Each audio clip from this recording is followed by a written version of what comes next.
side of the golf cart. And we'll do a quick prayer.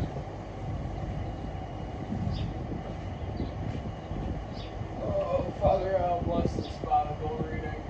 We know that you are great and that you are sovereign over all things, and that your word is eternal, infinite, and forever. And help everybody understand what they need to understand with this. In Yeshua's name. Amen.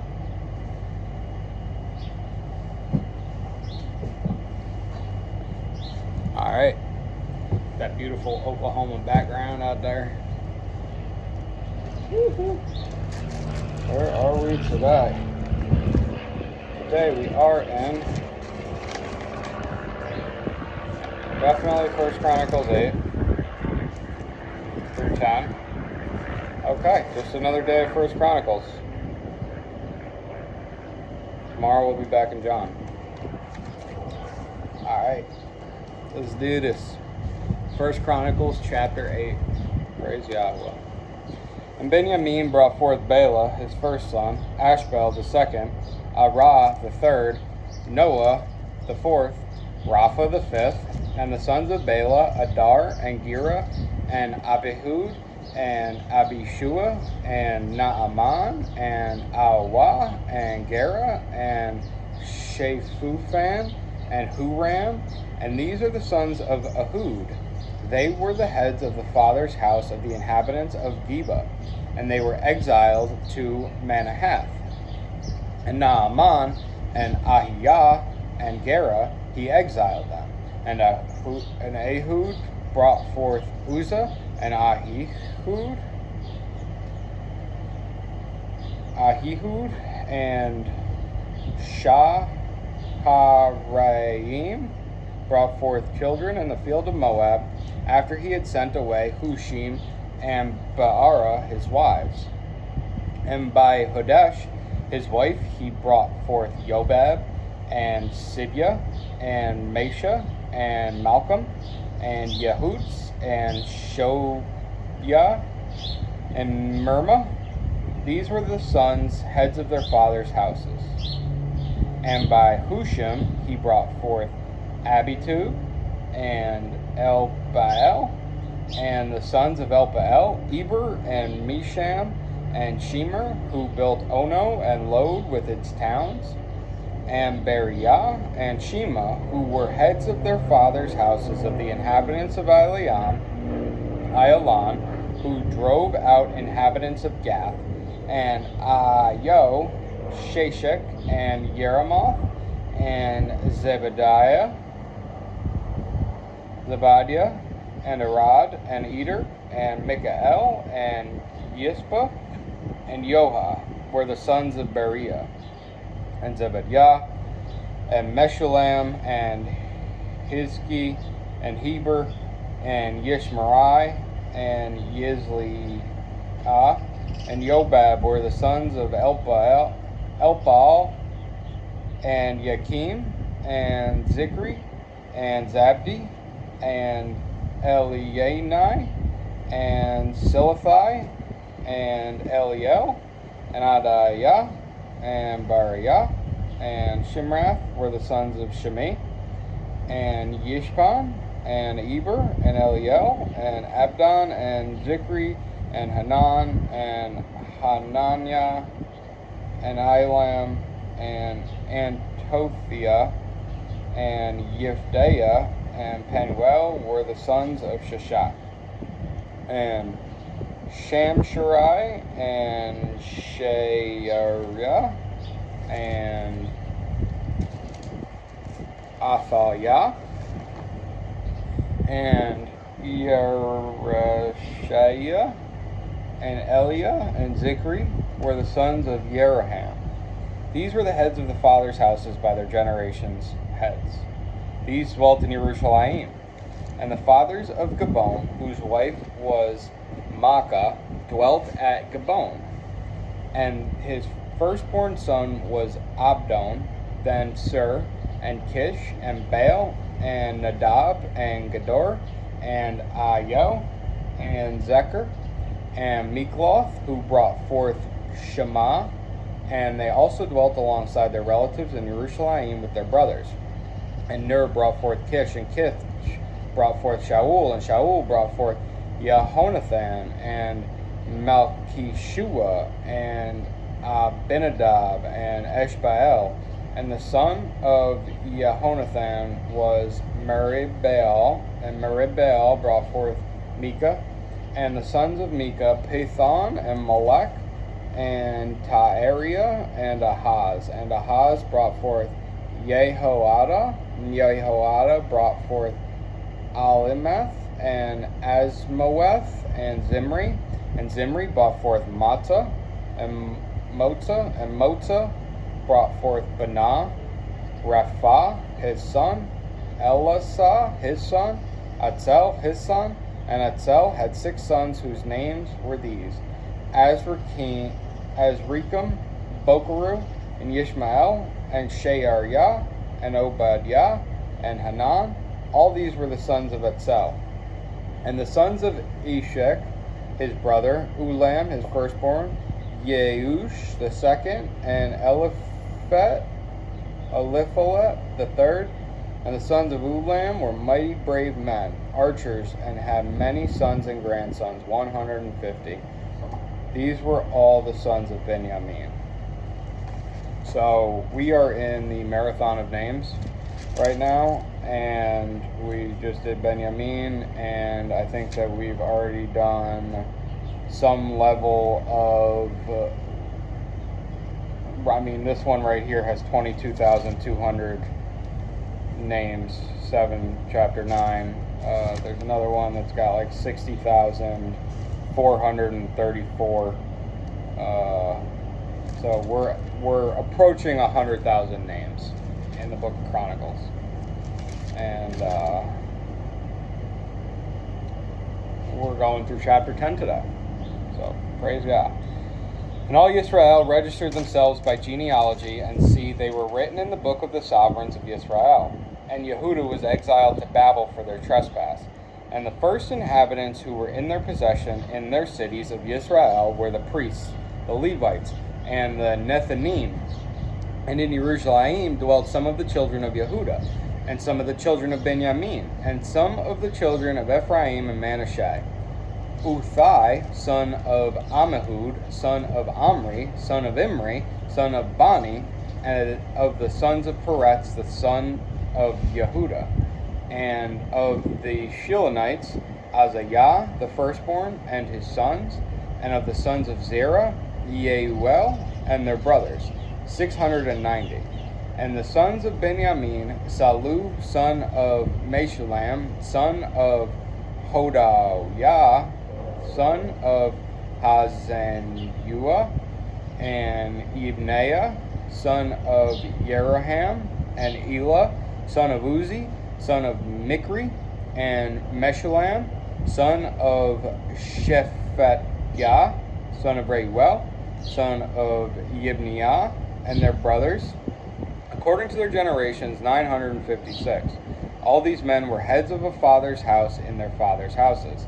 And of the priests, Yedaiah, and Yehoyarib, and Yakin, and Azariah, son of Hilkiah, son of Meshulam, son of Sadak, son of Mariah, son of Ahitub, the officer of the house of Elohim.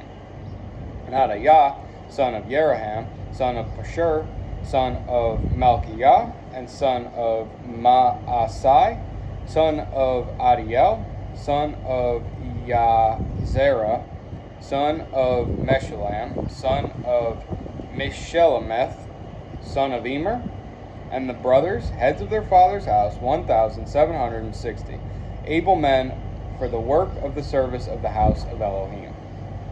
And of the Levites, Shemaiah, son of Hashub, son of Ezrikam, son of Hashabiah, of the sons of Merari, and Bakbaker, Harash, and Galal, and Mataniah, son of Micah, son of Zikri, son of Asaph, and Obadiah, son of Shemaiah, son of Galal, son of Uduthan, and Berechiah, son of Asa, son of Elkanah,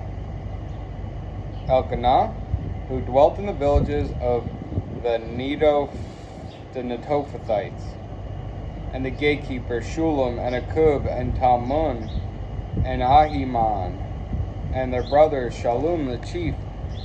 And up till then they were gatekeepers for the camps of the children of Levi at the sovereign's gate on the east. And Shulam, son of Kor, son of Abiasaph, son of Korah, and his brothers from his father's house, the Korites, were over the work of the service, guards of the thresholds of the tent. And their fathers had been guards of the entrance to the camp of Yahweh. And Phinehas, son of Eleazar, was leader over them in time past. Yahweh was with him. Zechariah, son of Meshelemiah, was gatekeeper at the entrance of the tent of appointment. All those chosen as gatekeepers at the thresholds were 212. They were registered by genealogies in their villages. Dawid and Shemuel, the seer, had appointed them to their office of trust. So they and their sons were over the gates of the house of Yahweh, the house of the tents by watches. The gatekeepers were on the four sides, the east, west, north, and south. And their brothers in their villages had come with them from time to time for 7 days. I'm just going to kick my feet up here. Because it's Shabbat. I'm kicking my feet up. Gotta move my kafefa. Because we were on verse 26. For the 4 chief gatekeepers were in an office of trust. They were Levites, and they were over the rooms and treasuries of the house of Elohim. And they spent the night all around the house of Elohim, because they had the duty. And they were to open it morning by morning. And some of them were over the vessels of service, for they brought them in and took them out by count. And some of them were appointed over the vessels, even over all the vessels of the set-apart place, and over the fine flour and the wine and the oil and the incense and the spices. And some of the sons of the priests blended the compound of spices. Matthiah of the Levites, firstborn of Shalom, the Korite, was entrusted with the making of the flat cakes. And some of their brothers of the sons of the Kehathites were over the showbread to prepare every Sabbath. And these were the singers, heads of the fathers' houses of the Levites, in the rooms, and were exempted from other duties, for they were employed in that work day and night.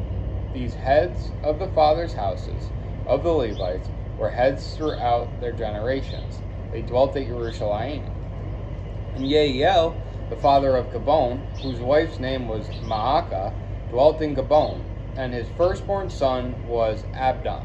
Then Sor and Kish and Baal and Ner and Nadab and Gader and Ayo and Zechariah and Mikloth. And Mikloth brought forth Shemam, and they too dwelt alongside their relatives in Jerusalem with their brothers. And Ner brought forth Kish, and Kish brought forth Shaul, and Shaul brought forth Jehonathan, and Malchishua, and Abinadab, and Eshbaal. And the son of Jehonathan was Meribbaal, and Meribbaal brought forth Micah, and the sons of Micah, Pithon, and Malek, and Tareah, and Ahaz, who brought forth Yara, and Yara brought forth Elameth, and Asmaweth, and Zimri brought forth Motza, and Motza brought forth Binah, and Rephaiah was his son, Elisah his son, Atzel his son, and Atzel had 6 sons whose names were these: Azrikam, Bokeru, and Yishmael, and Shariah, and Obadiah, and Hanan. These were the sons of Atzel. All of them. All the sons of Atzel. And I didn't realize that we got like a full lineage like this in the book. It's my first time reading Chronicles with you guys. And so when we do this perpetually forever, read the word together, we'll know next time. And we'll have better context for who everybody was. And I want to get to, put everybody in their place, so to speak, which is a bad phrasing for this, but just, know who everybody was. Everybody, all 114,000 of these people. Which, I mean, we did like 1,500 in the last book, so, in the last chapter.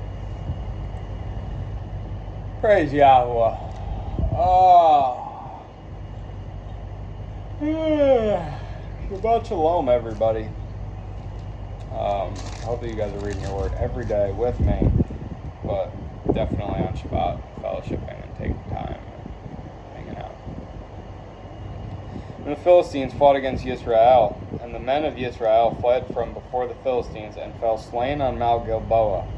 And the Philistines pursued Shaul and his sons, and the Philistines struck Jonathan and Abinadab and Malchishua, sons of Shaul, and the battle was heavy on Shaul, and the archers hit him, and he was wounded by the archers. And Shaul said to his armor-bearer, "Draw your sword, and thrust me through with it, lest these uncircumcised ones come and abuse me." But his armor-bearer would not, for he was much afraid. So Shaul took a sword and fell on it. And when his armor-bearer saw that Shaul was dead, he also fell on his sword and died. Thus Shaul and his 3 sons died, and all his house. They died together. And when all the men of Israel who were in the valley saw that they had fled, and that Shaul and his sons were dead, they forsook their cities and fled, and the Philistines came and dwelt in with them.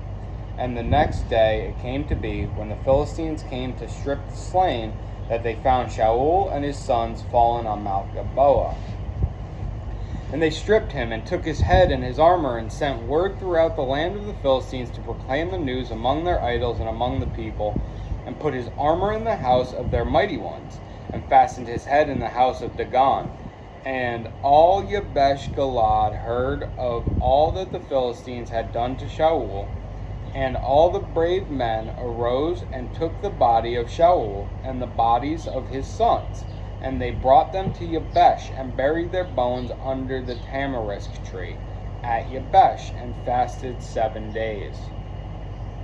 Thus Shaul died for his trespass, which he had trespassed against Yahweh, because he did not guard the word of Yahweh, and also for asking a medium to make inquiry, and did not inquire of Yahweh.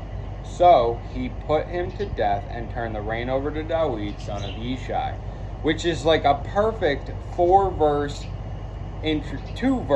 introduction to like David. Like this is like the pretext scroll at the beginning of the movie.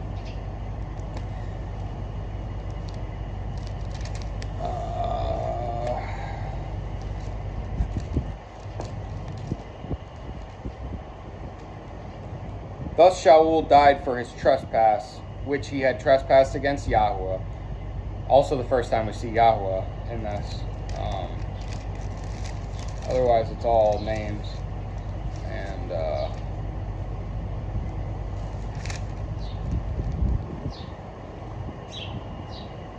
I also questioned in chapter 1 about Ashkenaz, if that was where the Ashkenazi Jews came from. And it definitely was not, because we don't get the Jews for like a little bit there.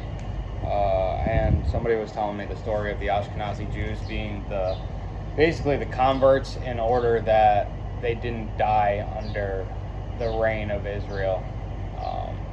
Something like that. Basically it was holy war, and I think it was Islam or Christian, and the Jews were like, and there were people who just decided to become Jews to be like, I don't know, something. Look it up, but it's a pretty crazy story, and they're not actually Jews, supposedly.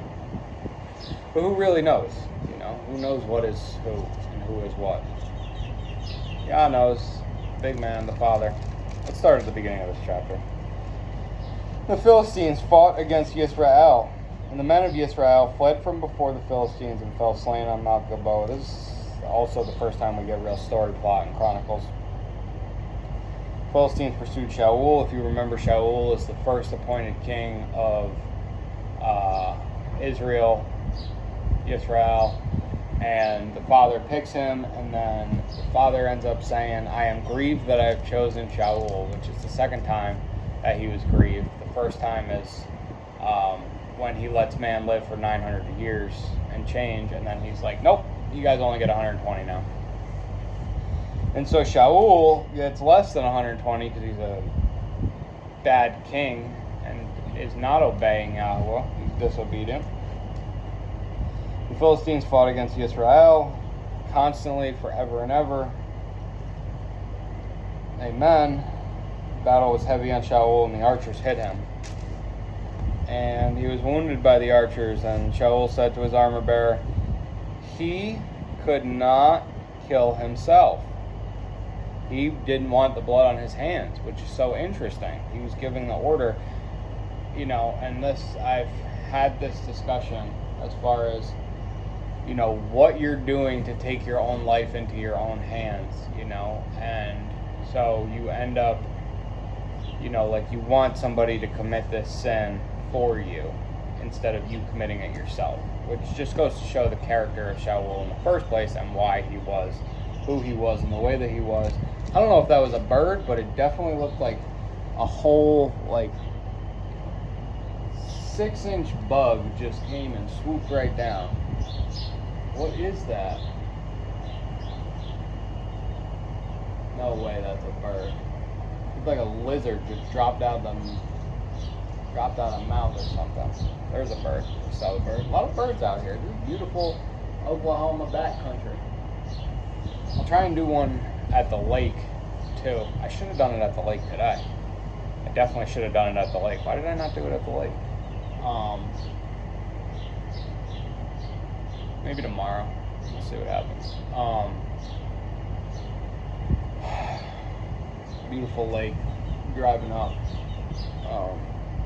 You're not gonna get to see what I'm talking about, but basically it looks like all this beautifully manicured field just on the road, just along the roadway, and then there's trees behind it, and it's just we just don't have property like that in New York. It's just maintained and cared for. There's so much trash on the side of the road in New York, it's disgusting. And that's what happens when you have leaders like Shaul. So his armor bearer would not, for he was much afraid. So Shaul took a sword and fell on it. He just finally did it himself. When his armor bearer saw that Shaul was dead, he also fell on his sword and died. Thus Shaul and his 3 sons died, and all his house, they died together. And when all the men of Israel who were in the valley saw that they had fled, and that Shaul and his sons were dead, they forsook their cities and fled, and the Philistines came and dwelt in them. Their leader left and died, and they were all discombobulated. They had no idea what to do.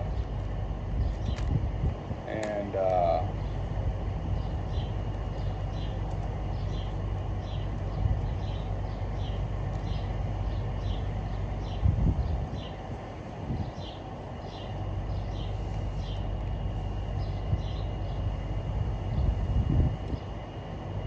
when the Philistines came to strip the slain, that they found Shaul and his sons fallen on Mount Gilboa, and they stripped him and took his head and his armor and sent word throughout the land of the Philistines to proclaim the news. See, David's already rising up here, but this is just the official killing because David is such a man after Yah's own heart. He's like, nah, I'm not going to kill him. If Yah wants him dead, Yah will kill him. And he did. And the amount of patience that David has is incredible. Strip him, take his armor, put the armor in the house of their mighty ones, and they're like, woo, woo, we killed Shaul. And Shaul's like, yeah, well, he killed himself because he was just that guy. He was an asshole. And all the brave men arose and took the body of Shaul and the bodies of his sons and brought them to Yabesh and buried their bones under the tamarisk tree at Yabesh and fasted 7 days. Which is cool, because they clearly had a soft spot for him, but he also sucked, and 7 days is a good while to fast. That is no small fast. I've done usually just a day with no food and no water. I've heard of people fasting every week, which just also doesn't make sense to me. I don't know. Fast when Yah tells you to fast, and apparently they felt the need to here. They were mourning their king. I think that Shaul was liked decently. We'll get more into this in Samuel, when we get there, which will be pretty well at the end of the year, coming back around into April. And what's going on?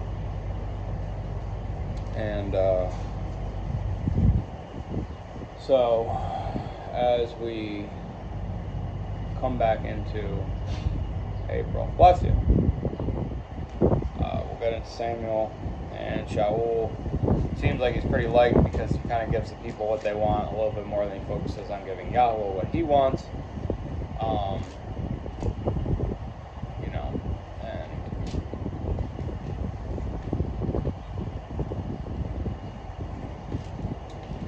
So, lessons to take away: we need to be patient as Dawid, and we need to be focused on Yah as not Shaul, and not be assholes, and be good to the people.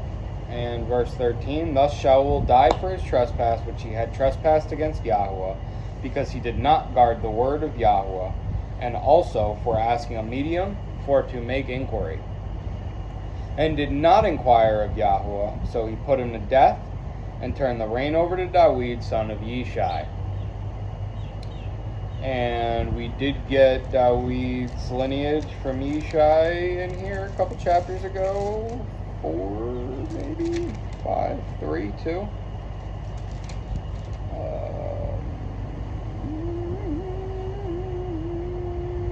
Boaz, chapter 2, 11. Misham brought forth Salma, Salma brought forth Boaz, Boaz brought forth Obed, and Obed brought forth Yishai, Yishai brought forth Eliab, his firstborn, and Abinadab the second, and Shema the third, and Nathaniel the fourth, Radai the fifth, Otzim the sixth, Dawid the seventh.